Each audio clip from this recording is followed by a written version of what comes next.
Holy bad hair. Hey guys, get ready with me. I'll fix that later, guys. It's fine. It's currently like 6 something. I don't know why I'm up this early. I also finally got a lash serum. I don't think I'm really doing anything today. I do have counseling at like 10 I'll go to. Here are my new nails. They're so long, but it's okay.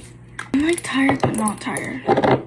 If that makes sense. I haven't done a get ready with me for like ever. I trust I'll be making more. Also, thank you guys for 41K. I forgot what I was gonna say. I don't know what I'm gonna do with my hair. I might just put it in like a bun or something. Gosh, my forehead is breaking out. I did post on my story like a question box and like asking you guys to give me video ideas, so make sure to do that.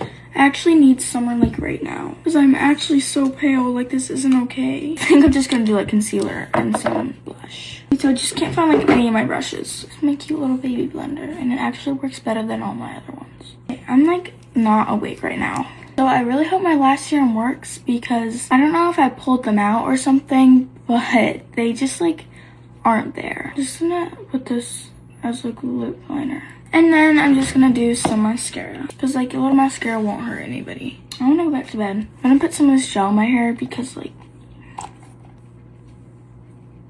I think I'm done. Alright guys, that's it. Thanks for watching. Bye.